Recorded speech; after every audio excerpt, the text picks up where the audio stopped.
Segunda-feira, 31 de março, pessoal. Começando mais uma edição do PovCast, a segunda do dia, aliás. E hoje a gente vai mergulhar num tema que tá gerando bastante debate, bastante preocupação, na verdade. A situação da educação pública paulista sob a gestão Tarcísio de Freitas. A gente reuniu aqui dados fresquinhos, reportagens, documentos oficiais, e o que a gente tá vendo Bem, é um cenário, digamos, complexo. E você que acompanha o podcast sabe, a gente busca sempre ir além da superfície, né? Trazer informação de qualidade, mas de forma que todo mundo possa entender. Então preparamos uma análise, um raio-x pra gente entender de verdade o que está acontecendo com a educação em São Paulo. No começo do governo, a promessa era de modernização, mas parece que a realidade está tomando um rumo diferente. Exatamente. E a grande questão que emerge de tudo isso que a gente analisou é a seguinte. Sob essa bandeira da modernização, as medidas que o governo Tarcísio tem implementado. Bom, elas parecem estar, na prática, fragilizando a educação pública paulista.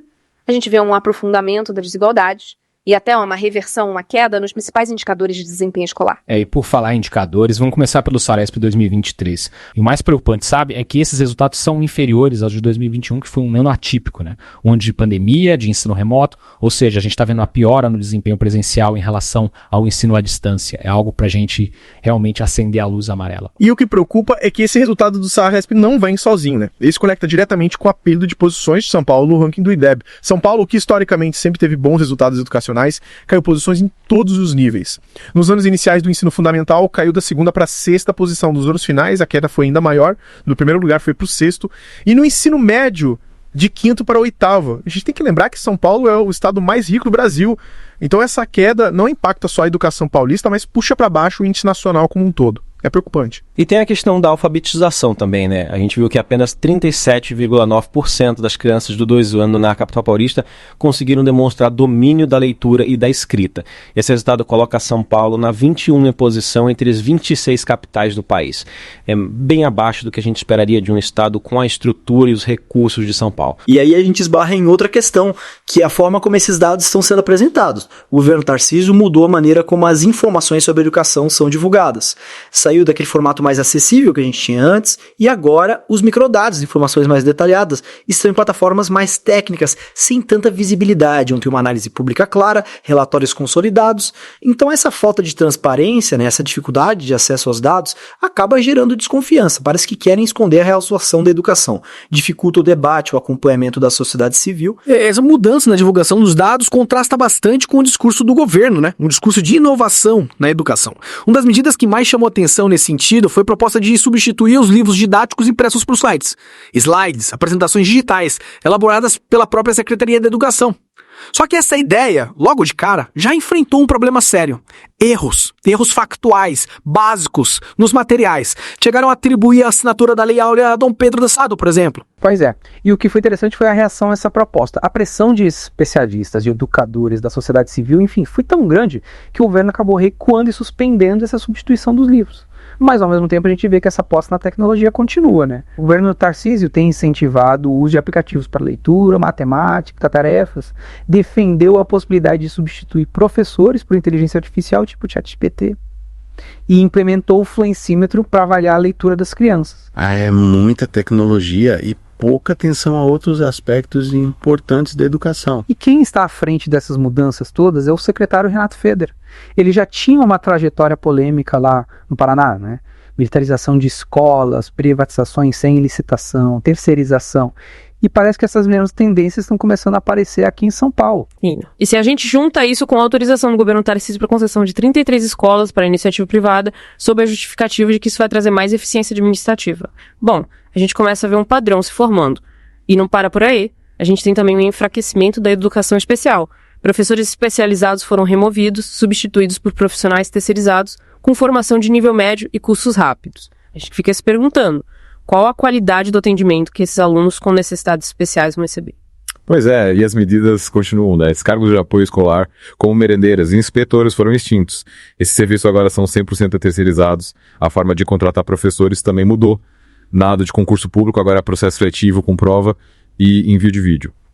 Uma mudança que pode impactar a estabilidade da carreira docente e a qualidade do ensino. Sem falar no novo modelo de boletim escolar e no sistema de bônus por desempenho. As escolas que atingirem 100% das metas por unidade e por disciplina podem receber até 2 salários a mais. Mas os especialistas criticam essa medida porque ela ignora as desigualdades entre as escolas. Uma escola com mais recursos, com mais estrutura, vai ter mais facilidade de atingir essas metas, né? E aí, em vez de melhorar a educação como um todo, a gente pode ter um aumento da exclusão, da disparidade. E os próprios dados do governo, os microdados que a gente analisou, mostram um cenário preocupante. 79% dos alunos estão abaixo do nível adequado em português e 88% em matemática. Só 17% atingiram o nível adequado em português e 10% em matemática. Um retrato da dificuldade de aprendizado dos alunos. E aí, a gente compara essas políticas que estão sendo implementadas em São Paulo com outras experiências que deram certo aqui no Brasil, e a diferença é gritante. O Ceará, por exemplo, investiu na formação dos professores, em avaliações diagnósticas, em gestão participativa e, com investimentos relativamente baixos, conseguiu resultados incríveis na alfabetização e no INDEB, principalmente os anos iniciais. Pernambuco também é um exemplo legal.